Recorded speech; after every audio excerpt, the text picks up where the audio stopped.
My friends, the greatest crisis humanity will confront in the 21st century won't be global warming or a super virus that ravages the planet or overpopulation. We won't run out of oil or natural resources anytime soon. Could you please stop that? We won't run out of oil or other natural resources anytime soon. However, if things continue on the current course, sometime in this century, we will run out of people. The problem, and it's very real and very scary, is declining fertility, also known as demographic winter. We start with a number, 2.1, or replacement level fertility. That's the number of children the average woman must have in her lifetime just to replace current population. More, and your population grows; fewer, and it declines. Worldwide, fertility has fallen by more than 50% in less than 50 years. That's a startling statistic, so let me repeat it. Worldwide, fertility has fallen by more than 50% in less than 50 years.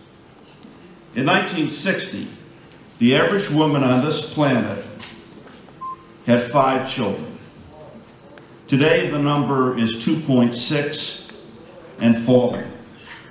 Today, every industrialized nation has below replacement fertility, in some cases well below replacement.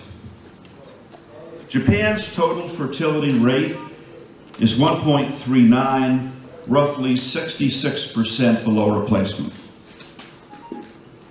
In the last 25 years, Japan's elderly population has more than doubled. Its total population is expected to decline by 25% by midpoint in this century. For the European Union as a whole, the total fertility rate is 1.5. Georgia's fertility rate is 1.77, better than the European Union, but still well below replacement. The collapse of fertility will lead to a world with fewer and fewer children. According to the United Nations Population Division, there will be 248 million fewer children today than there are by the year 2050. Would you please go somewhere else?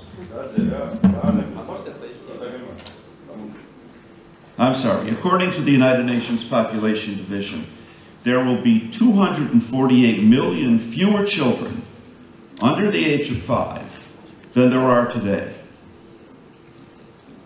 In consequence, we'll have a smaller childbearing base in each generation, resulting in a downward spiral.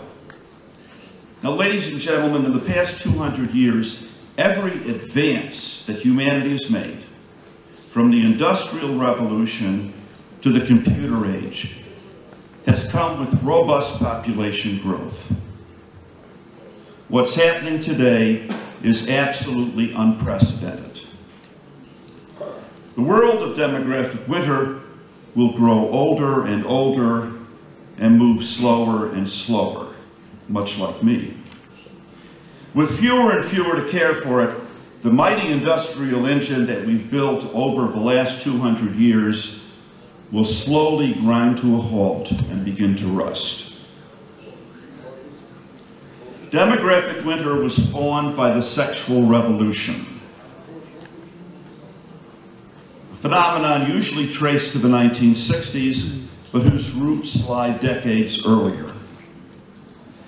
This radical change in attitudes and behaviors started with separating sex from childbearing, then separating sex from marriage, then separating sex from love or any sense of commitment. Pornography, premarital sex, promiscuity, and perversion were all normalized. Abortion was legalized and is now enshrined as a fundamental right in most Western nations. The sexual revolution, which has shaped the world we live in far more profoundly than anything that's happened in the last 200 years, rests on 5 principles. 1, when sex is consensual, it's always good. 2, the primary purpose of sex is pleasure, not procreation or spiritual connection. 3, the primary purpose of life is pleasure. 4, sex has nothing to do with morality.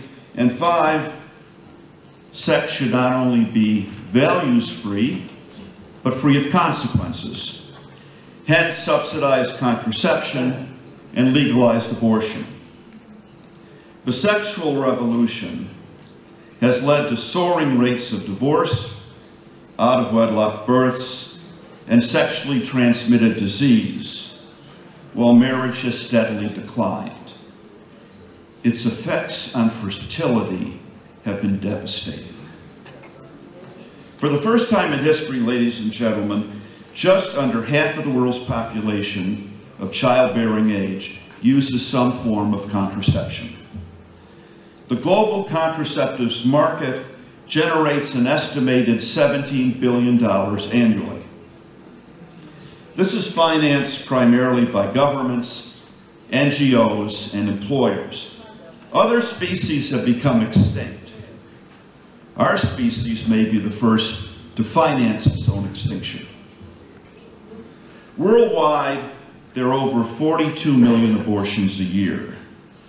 That's twice the number of military deaths in World War II, the bloodiest conflict in human history. From a demographic perspective, we're not just losing 42 million people a year, but their descendants, the children, the grandchildren, the great-grandchildren that would have been born had they lived. In the United States, between 2000 and 2010, there was a 13% increase in unmarried couples living together. In France, in 2010, more people began living together than married. In 1960, in the United States, 59% of all adults between the ages of 18 and 29, which are considered prime childbearing years, were married. Today, the figure is 20%. Fewer marriages equal fewer children.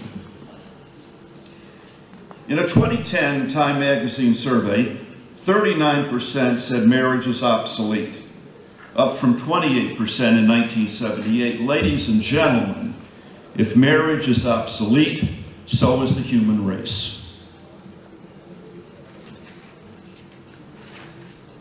Those who think marriage is outdated should consider the words of the actress who came to symbolize the new sexual freedom of the 1970s. In an article last year, Raquel Welch wrote, "Is marriage still a viable option? I'm ashamed to admit that I myself have been married 4 times, and yet I still feel that it is the cornerstone of civilization and an essential institution that stabilizes society, provides a sanctuary for children, and saves us from anarchy." If time allowed, we could discuss the effects of declining faith and rampant consumerism on declining fertility. However, in the few moments we have left, let's consider some of the effects of demographic winter. Who is going to do society's vital work in a nation where fewer and fewer children are born each year? Who will operate the farms and factories? Who will serve in law enforcement? Who will be the healthcare providers, the teachers, the soldiers, and so on? Our healthcare expenditures will skyrocket. Our tax burdens will soar. Obviously, it costs more to provide healthcare services for a 75-year-old than for a 35-year-old.